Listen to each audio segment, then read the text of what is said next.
හැමෝම සාදරයෙන් පිළිගන්නවා ICT with උදිත පාඩම් මාලාවට.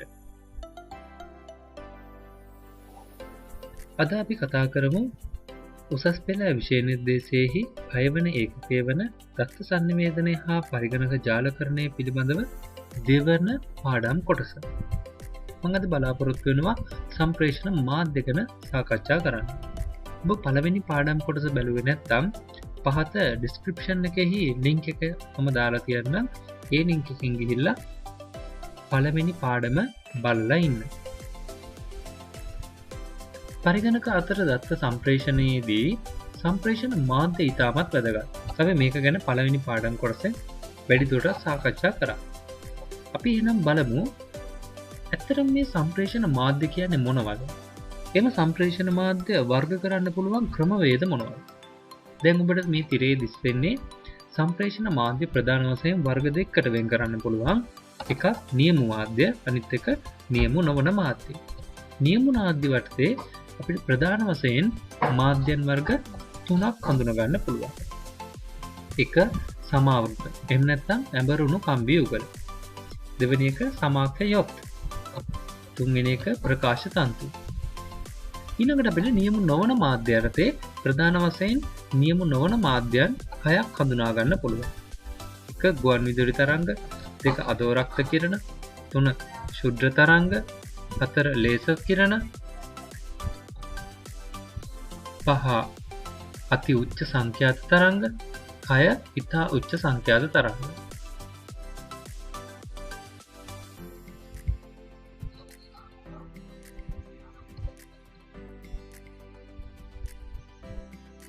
දැන් අපි බලමු ප්‍රධාන දත්ත sannivedana මාධ්‍යයන් මොනවද කියලා. හඬ හෝ දත්ත එක් ස්ථානයක සිට තවත් ස්ථානයක් වෙත ගෙන යාම සඳහා භාවිතා කරන මාධ්‍ය sannivedana මාධ්‍ය ලෙසින් හඳුන්වනවා. ඒ ප්‍රධාන වශයෙන් ආකාර දෙකකින් හඳුනා ගන්න පුළුවන්. එක නියම මාධ්‍ය. ඉස්සෙල්ලත් මම කිව්වා වගේ නියම මාධ්‍ය. එහෙම නැත්නම් අපි මේවටම කියනවා මඟ පෙන්වීමේ මාධ්‍ය. ඉංග්‍රීසියෙන් කියනවා guided media. දෙවෙනි වර්ගය තමයි නියම නොවන මාධ්‍ය. එහෙම නැත්නම් විසිරුවා හැරීමේ මාධ්‍ය. ඉංග්‍රීසියෙන් කියනවා unguided එහෙම නැත්නම් radiated media කියලා හඳුන්වනවා. අපි ඉස්සෙල්ලාම බලමු නියම මාධ්‍ය කියන්නේ මොකක්ද කියලා. දත්ත රැගෙන යාම සඳහා යොදා ගන්නා භෞතික මාධ්‍ය වෙනමින් හඳුන්වයි. සාමාන්‍යයෙන් විවිධ රැහැන් වර්ග මේ සඳහා යොදා ගන්නු ලැබේ. එවෙන් රැහැන් වර්ග හතරක් අපිට හම්බ වෙනවා. ඉස්සෙල්ලාම මම ඔයාලගේ කෙටි සටහනේ දාලා තිබ්බේ නියම මාධ්‍ය 3ක් කියලා. නමුත් මෙතනදී අපි තව එකක් වැඩියෙන් කතා කරනවා. ඒ තමයි විවෘත රැහැන් කියන එක. මම මෙතන කෙටි සටහනට මේ විවෘත රැහැන් කියන එක දාලා නැහැ. මොකද හේතුව පරිගණක ජාලකරණයේදී අපි විවෘත රැහැන් භාවිතා කරන්නෙම නැති තරම්. ඉතින් ඒක නිසා දැන් අපි අද වෙනකොට මෙම විවෘත රැහැන් යොදා ගන්න ලබන්නේ නැති නිසා මම එතන ඒ සාරාංශ කොටසෙන් ඒක අයින් කරලා තියෙනවා. නමුත් අපිට හඳුනා ගන්න පුළුවන් නියම මාධ්‍යයන් ප්‍රධාන වර්ග හතරක් තියෙනවා. එකක් තමයි විවෘත රැහැන්, අනිත් එක ඇඹරි යුගල රැහැන්, ඊළඟට සමාක්ෂ යොත් රැහැන්, ඊළඟට ප්‍රකාශ තන්තු. අපි ඉස්සෙල්ලාම බලමු විවෘත රැහැන්. ඔබට රූප සටහන දකිද්දිම මේ විවෘත රැහැන් නම් කොහෙද තියෙන්නේ කියලා මතක් වෙනවා ඇති. විවෘත රැහැන් කියලා කියන්නේ ඇත්තටම දත්ත සම්ප්‍රේෂණය සඳහා ආවරණයක් නොමැති විවෘත එක් රැහැනක් පමණක් භාවිතා කිරීම මෙහිදී සිදු වෙනවා.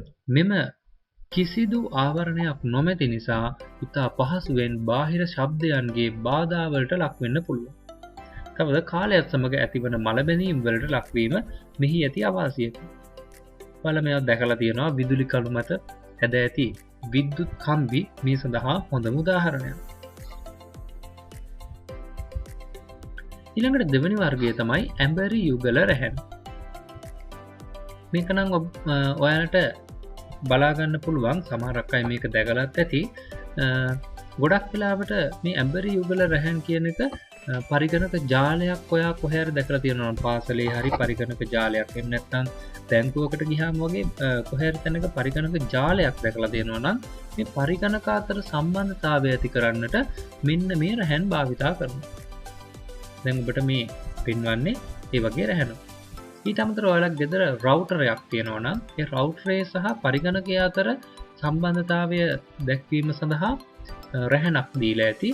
ඒක එක්ක කහ පාට, එහෙම නැත්නම් අලු පාට, එහෙම නැත්නම් නිල් පාට වැනි වර්ණයකින් දකින්න පුළුවන්. එම වයරේද ට්විස්ටඩ් පෙයා වයර් එකක්. එහෙම නැත්නම් ඇම්බර් යුගල රැහැනක්. අපි බලමු අතරම මේ ඇම්බර් යුගල රැහැනක් කියන්නේ මොකක්ද? මේ රැහැනේ එකිනෙක හා එකට අඹරන ලද රැහැන් දෙකක් තියෙනවා. මේ වගේ රැහැන් එතකොට එකිනෙක හා එකට අඹරන ලද රැහැන් දෙකක් වුණාම අපි ඒකට කියනවා යුගලයක්. එවැනි රැහැන් යුගල 4ක් මේක අපිට හම්බ වෙනවා. එතකොට ඔක්කොම රැහැන් 8ක් තියෙනවා. හැබැයි ඒවා යුගල වශයෙන් එකිනෙක අඹරලා තියෙනවා. කලින් රූපය ඔබට පැහැදිලි විදිහක දකින්න හම්බුණා. විද්‍යුතය ගමන් කරන රැහැනක් අපට අපි දන්නවා මේ ඇතිවන චුම්බක ක්ෂේත්‍රයක් ඇති වෙනවා. මේ චුම්බක ක්ෂේත්‍රය එක රැහැනක විද්‍යුතය ගමන් කරනකොට ඒ රැහැනෙන් ඇතිවන විද්‍යුත් චුම්බක ක්ෂේත්‍රය අනෙක් රැහැනට බලපෑවොත් ඒක වැදුනොත් එහෙම අනෙක් රැහැනේ ගමන් කරන දත්ත විනාශ වෙන්න පුළුවන්.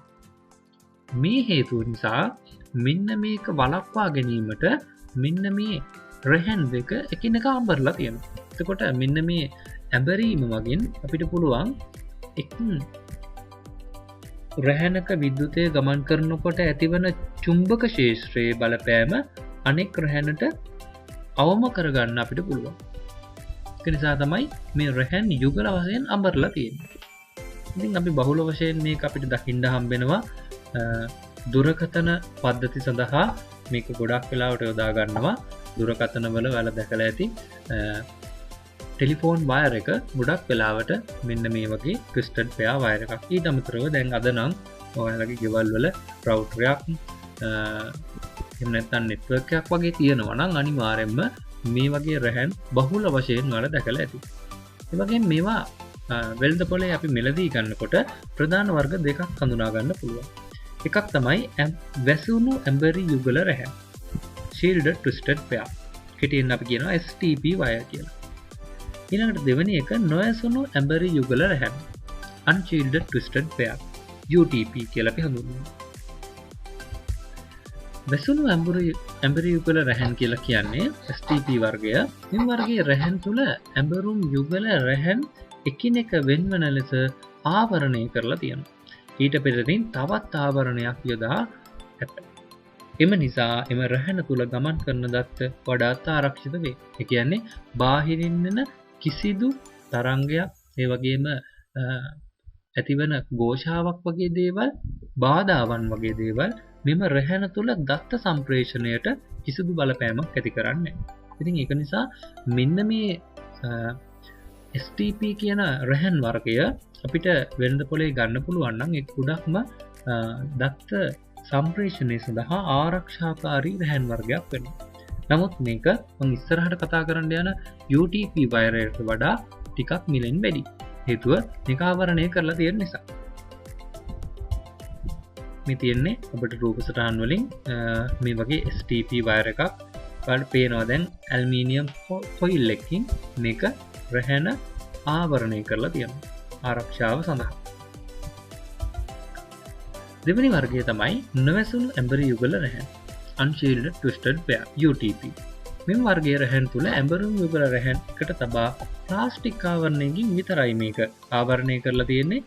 ඒ ඇරෙන්න වෙනත් කිසිදු ආවරණයක් නැහැ. ඉතින් ඒක නිසා මේ වගේ දත්ත ගමන් කරනකොට යම් කිසි බාධාවක් නැති වෙලා මේහි ගමන් කරනු ලබන දත්තයන් වලට බලපෑම් ඇති වෙන්න පුළුවන්. ඒ නිසා STP වයරයට වඩා UTP වයරය ටිකක් වෙළඳ පොලේ මිල අඩුවෙන් අපිට ගන්න පුළුවන්. නමුත් දත්තවල ආරක්ෂාව නම් මෙම රැහැන තුල අඩුයි. මේ තියෙන්නේ ඒ වගේ UTP වයර් එකක්. මේ UTP වයර් එකක් වුණත් STP වයර් එකක් වුණත් අපි පරිගණකයට හෝ රවුටර් එකකට හෝ ස්විච් එකකට හෝ හබ් එකකට හෝ සම්බන්ධ කර ගැනීම සඳහා අපිට භාවිතා කරන්න වෙනවා කනෙක්ටර් එකක්. ඒ කනෙක්ටර් එකට අපි කියනවා RJ45 කනෙක්ටර් එක කියලා. ඉතින් මේ RJ45 කනෙක්ටර්ස් අපිට ඕන තරම් කඩින් ගන්න පුළුවන්. එකක් අරගෙන මේ රැහැනේ කෙරවලට සම්බන්ධ කර ගැනීම මගින් අපිට අර මං ඉස්සෙල්ලා කතා කරපු උපකරණයකට මෙම රැහැන සම්බන්ධ කරගන්න පුළුවන්. ඒ වගේම මේ RJ45 කනෙක්ටර් එකේ කුඩා කනෙක්ටර් වර්ගය තමයි ඔබගේ ගෙදර තියෙන ටෙලිෆෝන් එකේ ඔයාලට පුළුවන් එක චුට්ටක් ටෙලිෆෝන් එකේ පැත්තක ඇති රිසීවර් එක එහෙම අරගෙන චුට්ටක් අරන් බලන්න. ඒකේ තියෙන්නේ මීට වැඩිය කුඩා කනෙක්ටර් එක. අපි ඒකට කියනවා RJ11 කනෙක්ටර් එක කියලා. එතකොට RJ45 කනෙක්ටර්ස් තියෙනවා, ඊළඟට RJ11 කනෙක්ටර්ස් තියෙනවා. ඉතින් මේ දෙවර්ගයම මේ දත්ත sannivedanaya සඳහා භාවිතා වන twisted pair wire සඳහා භාවිතා කරනු ලබනවා. ඊළඟට තුන්වෙනි වර්ගය තමයි සමාක්ෂ යොත් රැහැන්. මේ රැහැන ඔයාලට දකිද්දිම රූප සටහන දකිද්දි නම් මතක් වෙනවා ඇති මේක කොහෙද තියෙන්නේ කියලා. මෙම රැහැන ඔයාලට බහුලව දකින්න හම් වෙනවා TV එකේ ඇන්ටනා කේබල් එක විදිහට. ඉතින් අපි සාමාන්‍යයෙන් මේකට හඳුන්වන්නේ දැන් ඇන්ටනා කේබල් එක කියලා. නමුත් ඒ වුණාට මේකේ මේ පරිගණක භාෂාවේදී අපි නම් කරන රැහැන් වර්ගය තමයි මොකද්ද? ඇන්ටනා කේබල් කියන්නේ අපි මේකට කියන්නේ සමාක්ෂ යොත් රැහැන කියලා. ඉතින් මේක හැමෝම දැකලා ඇති. මම ගෙදරකම වගේ මේ රැහැනක් ඇති. චුට්ටක් බලන්න, දැකලා නැත්නම් අද TV එක ළඟට ගිහිල්ලා රැහැන ගලවලා බලන්න. හැබැයි හරියට හයි කරගන්න ඕනේ නැත්නම් TV එක පේන්නේ නැති වෙන්න යන්න පුළුවන්. ඇන්ටනා සහ TV එක අතර සම්බන්ධතාවය ගිලිහීමෙන්. මේ ඇත්තටම මේ වේගයෙන් දත්ත සම්ප්‍රේෂණය කළ හැකි රැහැන් වර්ගයක්. ගොඩක් වෙලාවට අපි ඉස්සර කාලෙදී මෙම රැහැන් භාවිතා කරා පරිගණක අතර දත්ත sannivedanaya සඳහා ඉතා වේගවත් මාර්ගයක් සකසා දීම සඳහා. තඹ කම්බියක් වටා දැලක් වැනි ලෝහමය ආවරණයක් ඇති අතර එම ආවරණය වටාද පරිවාරකයක් ඇත. පිටතින් පැමිණෙන විද්‍යුත් චුම්බක ශ්‍රේෂ්ඨවල බලපෑම පිටතින් නැති ලෝහ දැල මගින් අවශෝෂණය කර ගන්නා අතර තඹ සන්නායකයේ ගමන් ගන්නා සංඥාවලට බාධා පැමිණීම වලකි. ඉතාමත් හොඳ රැහැන් වර්ගයක්. මෙම රැහැන් වර්ගය හොඳ වේගයකින් දත්ත සම්ප්‍රේෂණය කරන්න පුළුවන්. නමුත් මෙහි ඇති ප්‍රධානතම අවාසිය වන්නේ මෙම රැහැන අපිට ගෘහස්ත වශයෙන් හෝ නැත්නම් යම්කිසි ශාලාවක එහෙම නැත්නම් පොඩි කාමරයක පරිගණක ජාලයක් නිර්මාණය කරන්න යනකොට ඒ ජාලයේ ඇති රැහැන් ටික අපිට බිත්ති දිගේ හෝ අදින්න වෙනවා. ඒක වයරින් කරගන්න වෙනවා. ඒකට එහෙම වයරින් කරගන්න වෙනකොට මේ රැහැන බැරි වෙලාවත් අංශක 90ට නැවුනොත් එහෙම මේක කැඩෙනවා. ඊට පස්සේ දත්ත සම්ප්‍රේෂණය කරගන්න බැරි වෙනවා. ඒ විතරක් නෙවෙයි මේක අවුවට වැස්සට වගේ නිරාවරණය වුණොත් එහෙම ඉක්මනින්ම පළුදු වෙන්න පුළුවන්. ඉක්මනින්ම මේක දෝෂ සහගත තත්ත්වයට පත් වෙනවා. ඉතින් මේකේ මේ ඇතිවන දෝෂ වැඩි නිසා අපි මෙම් වයරය අද දවසේදී පරිගණක දත්ත සම්ප්‍රේෂණය සඳහා භාවිතා කිරීමෙන් වැළකී සිටිනවා. නමුත් අද වෙනකොට රූපවාහිනී වල සහ ඇන්ටනා අතර දත්ත සම්ප්‍රේෂණයට මේ රැහැනය බහුල වශයෙන් යොදා ගන්නවා.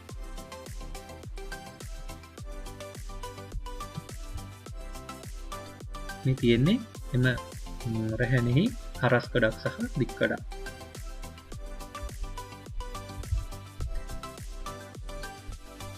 ඊළඟට අපි අවසාන වශයෙන් කතා කරනවා නියම මාධ්‍ය යටතේ ප්‍රකාශ තන්තු. Fibre optics. මේවත් ඔයාලා අහලා ඇති ගොඩක් වෙලාවට ෆයිබර් ඔප්ටික් කියලා කියන්නේ වීදුරු හෝ විනිවිද පෙන්න ප්ලාස්ටික් විශේෂ වලින් සාදා ඇති ප්‍රකාශ තන්තුවක විස්කම්භය සාමාන්‍යයෙන් කෙස් කසක් තම ප්‍රමාණය තරම වෙනවා. එම නිසා ඉතා කුඩා ඉඩකඩක අති විශාල ප්‍රකාශ තන්තු ප්‍රමාණයක් අන්තර්ගත කළ හැකියි. මේ තුල දත්ත ගමන් කරන්නේ ආලෝකය හා අඳුර වශයෙන් බැවින් එම දත්ත ඉලෙක්ට්‍රොමැග්නටික් මගින් සම්පූර්ණයෙන්ම ආරක්ෂා වේ. ඉතින් අද දවසේදී ඉතා දුරස්ත දත්ත සම්ප්‍රේෂණ සඳහා ප්‍රකාශ තන්තු බහුල වශයෙන් යොදා ගන්නවා. හේතුව තමයි මේක අපිට පුළුවන් තාමත් වේගයෙන් දත්ත සම්ප්‍රේෂණය කරන්න.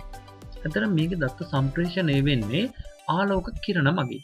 එතකොට ආලෝක කිරණයක් මේ ප්‍රකාශ තන්තුවේ තියෙන විශේෂත්වය තමයි එම ආලෝක කිරණය ප්‍රකාශ තන්තුවට ඇතුළු වුණාට පස්සේ එය එම තන්තුව තුළ පූර්ණ අභ්‍යන්තර පරාවර්තනයට ලක් වෙනවා. ඔබ අහලා ඇති පොඩි කාලෙදී විද්‍යාවට කියලා දෙනවා පූර්ණ අභ්‍යන්තර පරාවර්තන සංසිද්ධිය.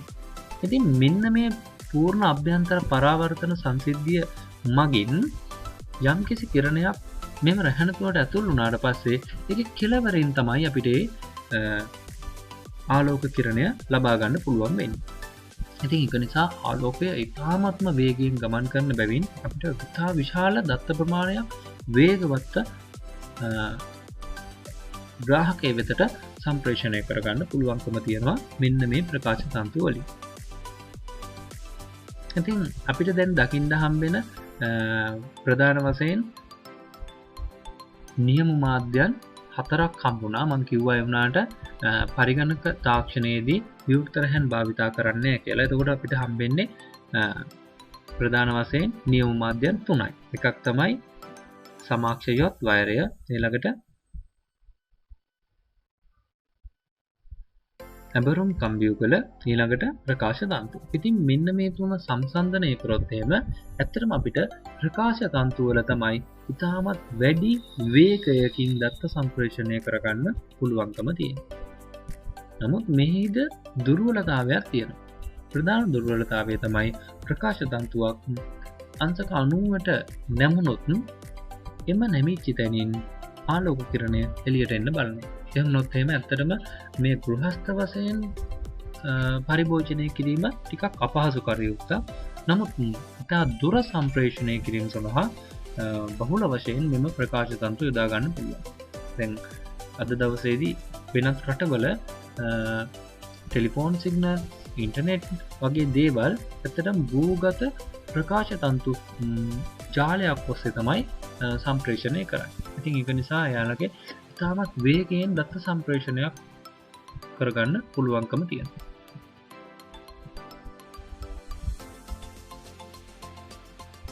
මේ තියෙන්නේ එවැනි ප්‍රකාශ තන්තු කීපයක්.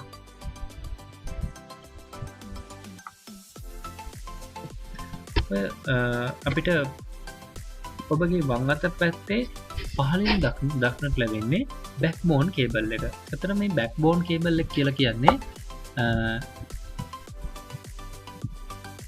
ඉන්දියාවේ සිට, කියන්නේ ඉන්දියන් ගොඩබිමේ සිට අපේ ලංකාව දූපතක් නිසා දූපතට අන්තර්ජාල සම්බන්ධතාවය, අන්තර්ජාල සිග්නල් සංඥා ලබා දෙන්නේ ඉස්සර කාලේ මෙන්න මේ කියන බැක්බෝන් කේබල් එකේ. ඉතින් මේ බැක්බෝන් කේබල් එකේ ඇතුලේ තියෙන්නේ ෆයිබර් ඔප්ටික් ජාලාවක්. ඉතින් ඔය ජාලාව හරහා තමයි අපේ ලංකාවට අන්තර්ජාල සම්බන්ධතාවය ලබා දුන්නේ. නමුත් අද වෙනකොට නම් සැටලයිට් භාවිතා කරන නිසා මෙය තාමත් චර්ම බහුලව භාවිතා කරන්නේ නැහැ. ඊළඟට දෙවෙනි වර්ගය තමයි අපිට හම්බෙනවා නියම නොවන මාධ්‍ය. සම්ප්‍රේෂණය කරන මාධ්‍ය භෞතික වශයෙන් දැකිය නොහැකිය. ඒ වගේම විහිදුවා හැරීම මගින් දත්ත සම්ප්‍රේෂණය කිරීමේ හැකියාවක් ඇත.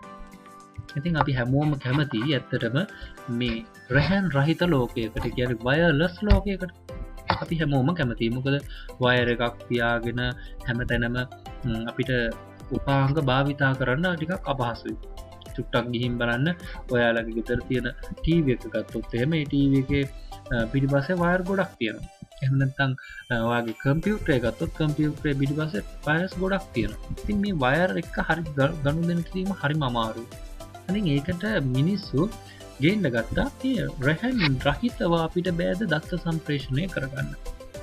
ඒකට ප්‍රධාන වශයෙන් හඳුන්වා දීපු තාක්ෂණයන් තමයි මේ අපි කතා කරන්නේ. එක ගුවන් විදුලි තරංග, ඊළඟට අදෝරක්ත කිරණ, ඊළඟ ශුද්‍ර තරංග, ඊළඟ ලේසර් කිරණ, ඊළඟට අති උච්ච සංඛ්‍යාත තරංග, ඒ වගේම ඉතා උච්ච සංඛ්‍යාත තරංග. අපි ඉස්සෙල්ලම බලමු ගුවන් විදුලි තරංග කියන්නේ මොනවාද? ගුවන් විදුලි තරංග කියලා කියන්නේ සාමාන්‍ය ජීවිතයේදී අපිට හුරු පුරුදු ගුවන් විදුලි තරංග පහසුවෙන් දත්ත සම්ප්‍රේෂණය සඳහා යොදා ගන්න. බලගේ ගුවන් විදුලියට මෙන්න මේ තරංග ඔස්සේ තමයි ඔය නාලිකා සියල්ලම ඇහෙන්ඩ පටන් ගන්න. ඉතින් මේ වගේ සංඛ්‍යාත පරාසය වෙන්නේ කිලෝහර්ට්ස් 3ක් කිලෝහර්ට්ස් 100ක් වැනි පරාසයක පවතිනවා. විද්‍යුත් චුම්බක තරංග ගුවන් විදුලි තරංග වර්ගයක්. ඒ වගේම මේවා පොළවට ආසන්නයෙන්ම ගමන් කරන විදුලි තරංග. ඒක නිසා මේවට කියනවා ග්‍රවුන්ඩ් වේව් කියලා කියනවා. ඊළඟට බලමු අදෝරක්ත කිරණ. ඉතා කෙටි දුර sannivedanaya සඳහා මෙම තරංග භාවිතා කරනවා. පරිගණකයක රැහැන් රහිත උපාංග හා පරිගණකය අතර sannivedanayට, ඒ වගේම පරිගණකය හා සම්බන්ධ කළ හැකි වෙනත් උපකරණ සමග sannivedanayට, ඒ වගේම දුරස්ථ පාලක සංඥා සඳහාද මේවා භාවිතා කරනවා. ඇත්තට මේ අදෝරක්ත කිරණ වලින් අපිට ගොඩාක් දුර සම්ප්‍රේෂණය කරගන්න බෑ. ඉතාමත් කෙටි දුරවල් වලට දත්ත සම්ප්‍රේෂණය සඳහා මෙම කිරණ වර්ගය භාවිතා කරනවා. අද බහුලව ඔයාලගේ ගෙදර තියෙන ටීවී එකේ රිමෝට් එක සහ ටීවී එක අතර සම්බන්ධතාවය ලබා දෙන්නේ මෙන්න මේ කියන අදෝරක්ත කිරණ. ඉතින් අදෝරක්ත කිරණ අපිට පියවැසට බලන්න බෑ. නමුත් ඔයාට ගෙදර තියෙනවා නම් කැමරාවක්, ඒ කියන්නේ ෆෝන් එකේ තියෙන කැමරාවක් වුණත් කමන්නේ. ඒ කැමරාව ඔන් කරලා ටීවී එකේ රිමෝට් එකේ ඉන්ෆ්‍රාරෙඩ් බල්බ් එක දිහාවට අල්ලලා බටන් එකක් ප්‍රෙස් කරාම ඔයාට අදෝරක්ත කිරණ බලා ගන්න පුළුවන්. ඉතින් මේ අදෝරක්ත කිරණ තාමත්ම හිමින් තමයි දත්ත සම්ප්‍රේෂණය කරන්නේ. තා ලොකු දත්ත කියන්නේ විශාල ප්‍රමාණයේ දත්ත sannivedanaya කරන්න මේ වගේ නොහැකි ගොඩක් ප්‍රාථමික මට්ටමේ තියෙන කිරණ විශේෂයක් තමයි අදෝරක්ත කිරණ කියලා කියන්නේ. ඊළඟට ශුද්ධ තරංග මයික්‍රෝවේව්ස්. වඩා වැඩි දුරක දත්ත සම්ප්‍රේෂණය සඳහා ශුද්ධ තරංග අපි භාවිතා කරනවා. මේ වැඩි සංඛ්‍යාතයකින් යුත් කෙටි තරංග තමයි මෙහිදී භාවිතා කරන්නේ. මෙම තරංග ඉහළ මෙහෙයුම් සංඛ්‍යාතකින් ක්‍රියාත්මක වෙනවා. ඒ වගේම විශාල දත්ත ප්‍රමාණයක් රැගෙන යන්නත් පුළුවන්. ශුද්ධ තරංග මෙගාහර්ට්ස් 100 සිට මෙගාහර්ට්ස් 300 සංඛ්‍යාත පරාසයේ හිදිලා තියෙනවා. ඉතින් මේ පෘථිවියේ වක්‍රාකාරය අනුව මෙම පෙනෙන සීමාව කිලෝමීටර් 50ක් පමණ වෙන්න පුළුවන්. පෘථිවියට ඉතින් කිලෝමීටර් 50 නැත්නම් 70 වගේ පරතර වලින් දුරකින් රිපීටර්ස් මධ්‍යස්ථාන මගින් මෙම සංඥා ප්‍රතිජනනය කර නැවත සම්ප්‍රේෂණය කළ යුතු වේ. බලද දැකලා තියෙනවා මෙන්න මේ වගේ ඔය ටෙලිකමියුනිකේෂන් ටවර්ස් වගේ කිලෝමීටර් 50න් 50ට 70න් 70ට වගේ ඉදි කරලා තියෙනවා. ඒ වගේ කරන්නේ එතකොට එක තැනක සිට තවත් තැනකට ගෙනල්ලා එතන ඉඳන් තවත් ප්‍රතිවර්ධනය කරලා නැත්නම් ප්‍රතිග්‍රහණය කරලා ඒක තව චුට්ටක් දුරට අරගෙන යනවා. ඒ විදිහට ලංකාව පුරා මෙන්න මේ වගේ ටවර්ස් මගින් දත්ත සම්ප්‍රේෂණය කරනවා අල දැකලා ඇති. ඉතින් ශුද්ධ තරංග වලට හොඳම උදාහරණය තමයි Bluetooth වගේම Wi-Fi ඒ වගේම WiMAX. ඊළඟ නියම නොවන මාධ්‍ය වර්ගය තමයි ලේසර් කිරණ. ලේසර් තරංග යනු ආලෝක කදම්බයක්. දෘශ්‍ය ආලෝකයේද විද්‍යුත් චුම්බක තරංග පරාසයකි. මිනිස් ඇසට එම පරාසයේ තරංග ප්‍රතිග්‍රහණය කිරීමේ හැකියාවක් ඇත. ලේසර් කිරණ sannivedanayේදී භාවිතා වන්නේ ප්‍රකාශ තන්තු හරහා ආලෝකය මගින් දත්ත සම්ප්‍රේෂණය සඳහා භාවිතා කරන තාක්ෂණය. ප්‍රකාශ තන්තු නොමැතිව වායු ගෝලය හා රික්තක හරහා ආලෝක කදම්බයක් ලෙස සම්ප්‍රේෂණය කිරීමයි. ඒතකොට මෙතන ඇත්තටම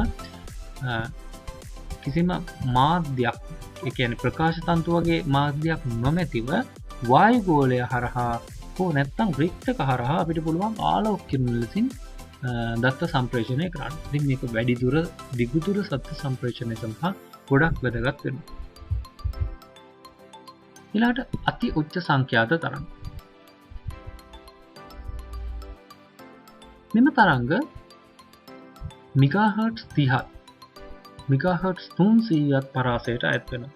මම මේවා දැකලා තියෙනවා රූපවාහිනී වල, ගුවන් විදුලි වල, ඒ වගේම ජංගම රථ අතර දුරකථන පණිවිඩ හෝමාරු සඳහා වගේ දේවල් වලට ගොඩාක් වෙලාවට මේවා භාවිතා කරනවා. ඔයාලට මේක හොඳටම බලන්න පුළුවන්. ඔයාලා ගෙදර ටීවී එක ටියුන් කරනකොට අර VHF සහ UHF කියලා channel search කරන වලට බලා ගන්න පුළුවන්. ඒ කියන්නේ VHF වලින් එනවා කියන්නේ VHF සංඛ්‍යාත පරාසයෙන් තමයි එම channel එක වාට පේන්නේ. එහෙම නැත්නම් UHF වලින් පේනවා කියන්නේ UHF සංඛ්‍යාත පරාසයේ තරංගයකින් තමයි එම channel එක වාට දැක් ගන්න පුළුවන් වෙයි. ඊළඟ එක තමයි ඉතා උච්ච සංඛ්‍යාත තරංග ultra high frequency wave. මෙම තරංග සංඛ්‍යාතය මෙගාහර්ට්ස් 300 සිට ගිගාහර්ට්ස් 3 අතර පරාසයක පැතිරෙනවා. ඉතින් මේකත් ගොඩක් වෙලාට පාවිච්චි කරනවා රූපවාහිනී විකාශනය, ගුවන්විදුලි විකාශනය සඳහා තමයි භාවිතා කරන්නේ. හරි. අද අපි කතා කරේ එතකොට මෙන්න මේ දත්ත සම්ප්‍රේෂණ මාධ්‍යයන් ගැන. ඊළඟට අපි යමු දත්ත සම්ප්‍රේෂණයක් මාධ්‍යයක් තුළින් සිදුවෙනකොට ඒ වගේ ක්‍රම මොනවාද? කොහොමද මේක වෙන්න පුළුවන් ක්‍රම? එහෙනම් අපි දත්ත සම්ප්‍රේෂණ ක්‍රම ගැන අධ්‍යයනය කරමු. ඇත්තටම ප්‍රධාන වශයෙන් දත්ත සම්ප්‍රේෂණ ක්‍රම දෙකක් හඳුනා ගන්න පුළුවන්. එකක් තමයි ශ්‍රේණිගත දත්ත සම්ප්‍රේෂණය, අනිත් එක සමාන්තරගත දත්ත සම්ප්‍රේෂණය. ශ්‍රේණිගත දත්ත සම්ප්‍රේෂණයේදී වෙන්නේ එක් රැහැනක් තුළින් දත්ත අනුපිළිවෙලට එක් දත්තයක් පිටුපස අනෙක් දත්තය වනසේ සම්ප්‍රේෂණය වේ. මේ දුරස්ථ සංනිවේදනය සඳහා යොදා ගන්නවා. ඒ වගේම මේ අනුක්‍රමික සම්ප්‍රේෂණ ලෙසද හඳුන්වනවා. මේ තියෙන්නේ රූප සටහනකින් දක්වලා එම දත්ත සම්ප්‍රේෂණයට ඔබට පැහැදිලි එක පැත්තක ඇති ප්‍රභවේශයට අනිත් පැත්තේ ග්‍රාහකයට දත්තය ගමන් කරන්නේ අනුපිළිවෙලට එක රැහැනක් මගින්. දෙවැනි වර්ගය තමයි සමාන්තරගත දත්ත සම්ප්‍රේෂණය. මෙහිදී එකවර බිටු කිහිපයක් සම්ප්‍රේෂණය වන අතර මේ සඳහා වයර් එහෙම නැත්නම් රැහන් කිහිපයක් භාවිතා කරන්න වෙනවා. මේ තියෙන්නේ ප්‍රභවයේ ඉඳන් ග්‍රාහකයේ වෙතට දත්ත සම්ප්‍රේෂණය වෙනවා එකවර බිටු කිහිපයක්. එතකොට හැබැයි රැහන් කිහිපයකුත් භාවිතා කරන්න වෙනවා. එතකොට දැන් ඔයාලට පැහැදිලි ඇති අර ශ්‍රේණිගත දත්ත සම්ප්‍රේෂණයට වඩා සමාන්තරගත දත්ත සම්ප්‍රේෂණයේ ඒක කාලයකදී වැඩි දත්ත ප්‍රමාණයක් අරන් යන්න පුළුවන්. මේ ක්‍රමවේද දෙකම බහුල වශයෙන් විවිධ ස්ථානවල දත්ත සම්ප්‍රේෂණය සඳහා අද දවසේදී යොදා ගන්නවා. ඊළඟට අපි කතා කරමු මෙම මාධ්‍යයක් තුළින් දත්ත සම්ප්‍රේෂණය වෙන්න පුළුවන් විධි මොනවාද කියලා. පද්ධතියකින් තවත් පද්ධතියකට දත්ත සම්ප්‍රේෂණ ක්‍රම කිහිපයකින් විය හැකිය. ඒවා නම් ඒකපත, අර්ධ දීපත, පූර්ණ දීපත. ඒකපත සිම්ප්ලෙක්ස් කියලා කියනවා. ඒ වගේම අර්ධ දීපත half duplex කියලා කියනවා. පූර්ණ දීපත full duplex කියලා කියනවා. එහෙම නැත්නම් මේ පූර්ණ දීපතකටම duplex කියලා හඳුන්වනවා. ඒකපත එකපත දත්ත සම්ප්‍රේෂණයේදී දත්ත ගමන් කරන්නේ දත්ත ප්‍රභවයේ සිට දත්ත ග්‍රාහකයා වෙත පමණි. වලට ඔය පහලින් රූප සටහනක් දීලා තියෙනවා. ප්‍රභවයේ ඉඳන් ග්‍රාහකයා වෙතට විතරයි දත්ත යන්නේ. හොඳම උදාහරණය ටෙලිවිෂන් සහ රේඩියෝ. ඔයාලා දන්නවා රූපවාහිනියක රූපවාහිනිය සම්ප්‍රේෂණ මධ්‍යස්ථානයේ සිට ඔයාලගේ ගෙදර තියෙන ඇන්ටනාව වෙතට තමයි දත්ත සම්ප්‍රේෂණය වෙන්නේ. ඔයා ටීවී එක ඉස්සරහට ගිහින් කොච්චර කෑ ගැහුවත් දත්ත සම්ප්‍රේෂණ මධ්‍යස්ථානට දත්තය ගමන් කරන්නේ නැහැ. රේඩියෝ එකෙත් වෙන්නේ ඔය සිද්ධියම තමයි. එහෙනම් එක පැත්තකට ඒකපත දත්ත සම්ප්‍රේෂණයක් තමයි අපිට එතන දකින්න හම්බෙන්නේ. ඊළඟ දෙවෙනි එක අර්ධ දීපත දත්ත සම්ප්‍රේෂණය. අර්ධ දීපත විධි ක්‍රමයේදී දත්ත සම්ප්‍රේෂණය වන්නේ වරකට එක් දිශාවකට පමණි. එනම් ප්‍රභවයේ සිට ග්‍රාහකය වෙතට දත්ත සම්ප්‍රේෂණය වීම අවසන් වූ විට පමණක් ග්‍රාහකයට ප්‍රභවය වෙතට දත්ත සම්ප්‍රේෂණය කළ හැකි. පහළ ඔබට දැක්වෙන රූප සටහන රූප සටහනෙන් ඔබට පැහැදිලි කරගන්න පුළුවන්. උදාහරණය තමයි walkie talkie උපකරණය. මේ walkie talkie උපකරණය ගොඩක් බහුල වශයෙන් ඔයාලට දකින්න හම්බෙනවා. පොලිස් නිලධාරීතුමන් ළඟ දකින්න හම්බෙනවා. ඒ වගේම ත්‍රිවිධ හමුදාවේ නිලධාරීන් ළඟ දකින්න හම්බෙනවා. ඒ වගේම සමහරක් ගෙවල් වලත් මේවා මේ සෙල්ලම් බඩු විදියට දකින්නත් හම්බෙනවා. ඉතින් මේ වගේ walkie talkie එකකින් අපිට පුළුවන් එක පැත්තක සිට තවත් පැත්තකට දත්ත සම්ප්‍රේෂණය කරන්න. කියන්නේ කතා කරන්න. හැබැයි ඒ ප්‍රභවයේ ඉඳන් දත්ත ග්‍රාහකයේ වෙතට ගමන් කරන අවස්ථාවේදී ග්‍රාහකයේ ඉඳන් ප්‍රභවයට නැවත දත්තයක් එවන්න බෑ. එය ඊළඟ වතාවේදී නැත්නම් ඊළඟ අවස්ථාවේදී තමයි දත්ත සම්ප්‍රේෂණය වෙන්න පුළුවන් වෙන්නේ. මේ ක්‍රමයට කියනවා අර්ධ දීපත දත්ත සම්ප්‍රේෂණය කියලා.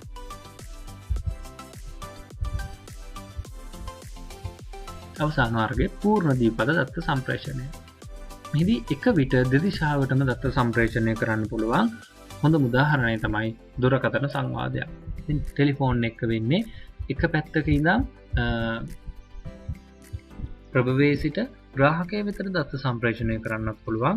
ඒ වගේම ග්‍රාහකයේ ඉඳන් ප්‍රභවය වෙතට දත්ත සම්ප්‍රේෂණය කරන්න පුළුවන්. කියන්නේ දෙන්නටම කිසිම අවහිරතාවයකින් තොරව දත්ත සම්ප්‍රේෂණය කරන්න පුළුවන් එක විට. එතකොට මේ විදිහට දත්ත සම්ප්‍රේෂණ විධි ක්‍රම ප්‍රධාන වර්ග තුනක් තියෙනවා. එක පත, අර්ධ දීපත, පූර්ණ දීපත.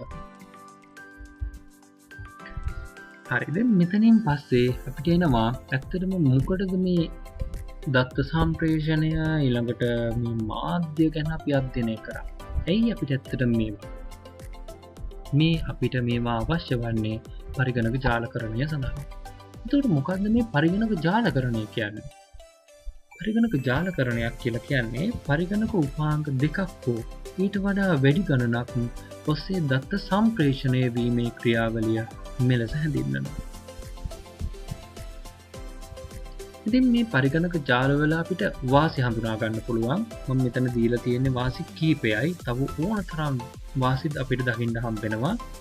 මුද්‍රණ යන්ත්‍ර වැනි දෘඩාංග පොදුවේ භාවිතා කළ හැකිවීම, මෘදුකාංග හා වෙනත් සම්පත් බෙදා ගැනීමට හැකිවීම, ජාලයේ ඕනෑම ස්ථානයකින් ඕනෑම වෙලාවකදී සම්බන්ධ වීමේ හැකියාව හා ගුණ නවීකරණය කිරීමට හැකිවීම, දත්ත හා මෘදුකාංග මධ්‍යගස ඇසුරින් අයුරෙන් ගබඩා කිරීමට ඇති හැකියාව, අධිකාරී බලය ඇති පුද්ගලයන්ට පමණක් ජාලයට ඇතුළුවීමට ඇති නිසා ආරක්ෂාකාරී සහිත වේ. මධ්‍යස්ථගත මෘදුකාංග පාලන නිසා මෘදුකාංග ස්ථාපිත කරණය සේවා පරිගණකය තුළ පමණි. වගේ මේ නිසා සෙසු පරිගණකවල ඉඩ ඉතිරි කරලා දෙනවා. ඒ වගේම කාලයක් ඉතුරු වෙනවා. හැබැයි මේ පරිගණක ජාලවල අවාසිත් තියෙනවා. වාසි තමයි ජාල පිහිටුවීම, පවත්වාගෙන යාම හා එහි මෙහෙයුම් ක්‍රියාවලිය සඳහා ඉහළ පිරිවැයක් නම් දරන්න සිදු වෙනවා. සේවා පරිගණකයේ ක්‍රියාකාරීත්වය ඇන හිටවීමකදී සම්පූර්ණ ජාලය මක්‍රිය වීම, භාවිතා කරන්නාගේ සම්පූර්ණ දායකත්වය ජාලය මත පමණක් පදනම් වීම. පරිගණක ජාලය හරහා වෛරස් පැතිරී යන්න පුළුවන්. ඒ වගේම පරිගණක හරහා අනවසරයෙන් ප්‍රවේශ වීම දකින්න හම්බෙනවා. ඒ වගේම ජාලයේ පරිපාලනය සඳහා පරිශීලකයන් පුහුණු කිරීමට වියදමක් දැරීමට සිදුවීම. ඒ වගේම නිසියාකාරව කළමනාකරණය නොකළහොත් අකාර්යක්ෂම වෙන්නත් පුළුවන්. අවසාන වශයෙන් අපි කතා කරමු මෙන්න මේ විදිහට එක ස්ථානයක සිට දත්ත තවත් ස්ථානයකට ගමන් කිරීම නැත්නම් සම්ප්‍රේෂණය වීමේදී දත්ත සම්ප්‍රේෂණයේදී විවිධ බාධාවන් ඇති වෙන්න පුළුවන්. මේ ඇතිවන බාධාවන් වලට අපි කියනවා දත්ත සම්ප්‍රේෂණ පාචනය කියලා. අපි බලමු කොහොමද මේ අපාචනය ඇති වෙන්නේ කියලා. දත්ත සම්ප්‍රේෂණයේ ඇතිවන විවිධ බාධා නිසා අසීමිත ප්‍රබලතාවයකින් මාධ්‍යයක් තුළින් දත්තය ඇවියන්න හැකියි. මාධ්‍ය තුළදී ඇතිවන බාධා අපිට ප්‍රධාන වශයෙන් පහක් හඳුනා ගන්න පුළුවන්. 1. ഘോഷාව. 2.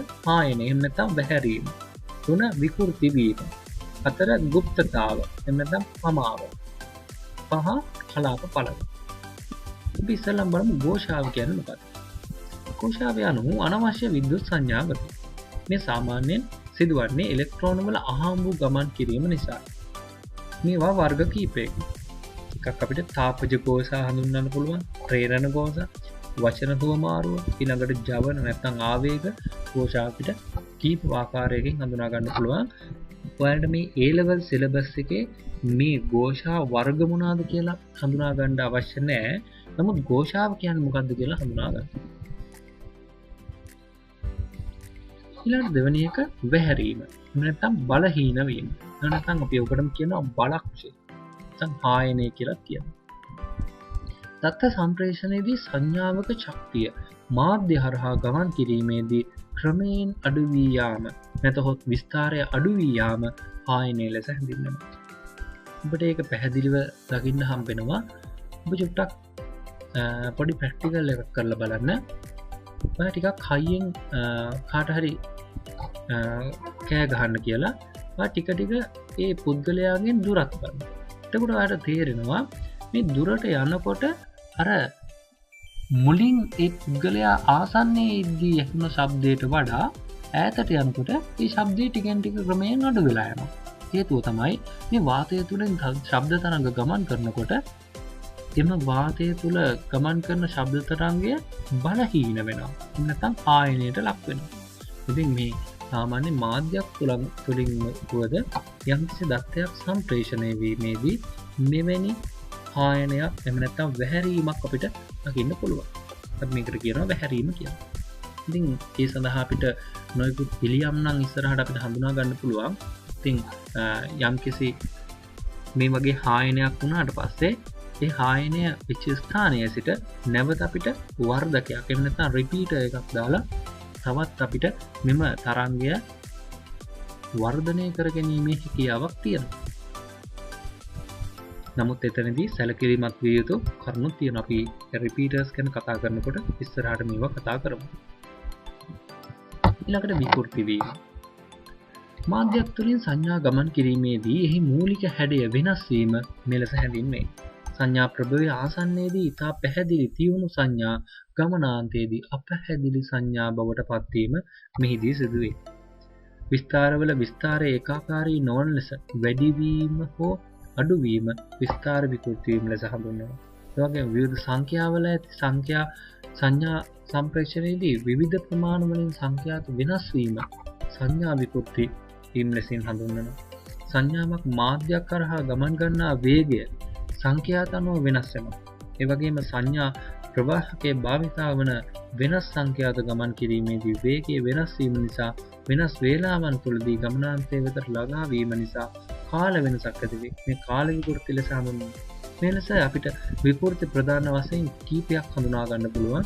කොහොම නමුත් මෙම විකෘති නිසා අපි ප්‍රභවයේ ආසන්නයේ යවුණු තරංගය ග්‍රාහකයේ වෙතට යනකොට වෙනස් වෙන්න පුළුවන්. මේ වෙනස් වීමේ ක්‍රියාවලියට අපි කියනවා විකෘති වීම කියලා. හතරවෙනි අපාචන වර්ගය ගුප්තතාව එහෙම නැත්නම් පමාව. සංඥාවක් එක් ස්ථානයක සිට තවත් ස්ථානයකට සම්ප්‍රේෂණය වීමේදී ඒ සඳහා ගතවන කාලය ගුප්තතාව ලෙස හැඳින්වේ. සජීවී දත්ත සම්ප්‍රේෂණයේදී ගුප්තතාව ගැටලු සහගත වේ. මේ මැනීම සඳහා මිලි තප්පර නම් ඒකකය යොදා ගැනේ. ඒ පහත පරිදි ගණනය කරන්න පුළුවන් මෙන්න මේ සමීකරණ. මේ හිතන්න ප්‍රභවයෙන් අපි යම්කිසි දත්තයක් යවනවා. ඒක යවලා ග්‍රාහකයේ වෙතට යන්න ගොඩක් තමා වෙනවා නම් මෙතන පොඩි ගැටලුවක් අපිට හම්බ වෙනවා. මෙන්න මේ ක්‍රියාවලියට අපි කියනවා ගුප්තතාව කියලා. නැත්නම් පමාව කියලා. ඉතින් හිතන්න ඔබ වෙනත් රටක ඉඳන් දුරස්ථ ශල්‍ය කර්මයක් කරනවා. ඔබ අහලා තියෙනවා මේ දුරස්ථ ශල්‍ය කර්ම ගැන. මේ අන්තර්ජාලය ඔස්සේ තමයි කරන්නේ. එතකොට ඔබ වෙන රටක සිට ඒ දුරස්ථ ශල්‍ය කර්මය කිරීම සඳහා රොබෝ ආර්ම් එකක් හසුරවද්දී විනාඩි 10කට විතර පස්සේ නම් එම ආර්ම් එක අදාළ ප්‍රතික්‍රියාව සිද්ධ වෙන්නේ ඔබට මෙම ශල්‍ය කර්මය කිරීම ඉතාමත්ම අපහසු වෙනවා. හේතුව මෙම සංනිවේදනයේදී ගුප්තතාව වැඩි. ඇත්තටම අද ශ්‍රී ලංකාවේ තිබෙන අන්තර්ජාල සම්බන්ධතාවයත් මෙන්න මේ වගේ තමයි. මොකද හේතුව ගුප්තතාව වැඩි. නැත්නම් පමාව වැඩි. ඉතින් මේ පමාව වැඩි නිසා අපිට යම්කිසි දෙයක් ඔන්ලයින් කිව්වට නැත්නම් රියල් ටයිම් මොනිටරින් කිව්වට ඒ රියල් ටයිම් දේ අපිට දකින්න හම්බෙන්නේ නැහැ. නමුත් ඉස්සරහට 5G වගේ ටෙක්නොලොජි එකක් ආවම මේක කිසි ප්‍රශ්නයක් නැතුව අපිට හොයාගන්න පුළුවන්. නැත්නම් හදාගන්න පුළුවන්. පුළුවන් තරම් දත්ත සම්ප්‍රේෂණයේදී පමාව අඩු වන විදිහට තමයි මේ ක්‍රියාවලිය සිදු කළ යුතු වන්නේ. අවසාන වශයෙන් කලාප පළල. සංනිවේදන මාධ්‍යයක් කරහා කිසියම් කාලයක් තුළදී සංනිවේදනය කළ හැකි දත්ත බිටු ප්‍රමාණය මෙලෙස හැඳින්වෙනවා. මේ මැනීම සඳහා තප්පරයට බිට්ස්, තප්පරයට කිලෝ බිට්ස්, නැත්නම් තප්පරයට මෙගා බිට්ස්, නැත්නම් තප්පරයට ගිගා බිට්ස් යන ඒකක යොදා ගැනීම. ඔබ මේක දැකලා තියෙනවා මේ බෑන්ඩ්විඩ්ත් එක නැත්නම් කලාප පළල කියන එක ඔයාගේ ෆෝන් එකෙත් පෙන්නනවා ඇති බොහෝ දුරට. මේ වෙලාවේදී අන්තර්ජාලය භාවිතා කරනවා නම් කොච්චර වේගයකින් ඔබගේ දුරකථනයට එහෙම නැත්නම් ඔබගේ පරිගණකයට දත්ත ගලා එනවද? මේ ගලා එන ප්‍රමාණයට කියනවා කලාප පළල කියලා. ඉතින් ඔබට දැන් තේරෙනවා කලාප පළල වැඩි වෙන තරමට ඔබගේ දත්ත සම්ප්‍රේෂණ වේගයද වැඩි කරගන්න පුළුවන්. කලාප පළල අඩු වෙන තරමට දත්ත සම්ප්‍රේෂණ වේගය අඩු වෙනවා. ඉතින් මෙන්න මේ විදිහට අපිට සම්ප්‍රේෂණ මාධ්‍යයන් ගැන හඳුනා ගන්න පුළුවන්. ඔබට තවත් මෙවැනි වීඩියෝ මාගේ ICTV උදිත YouTube channel එක පරීක්ෂා කිරීම මගින් තවදුරටත් ඔබට බලා ගන්න පුළුවන්. ඒ වගේම මෙවැනි වීඩියෝ ඔබ තවත් නැරඹීමට කැමති නම් ICTV උදිත YouTube channel එක subscribe කරන්න, ඒ වගේම like කරන්න, ඒ වගේම පහලින් comment එකක් දාන්න අමතක කරන්න එපා. notification bell icon එකත් click කරන්න. ඒ වගේම Facebook එකේ ICTV උදිත Facebook page එක like කරන්න, follow කරන්න.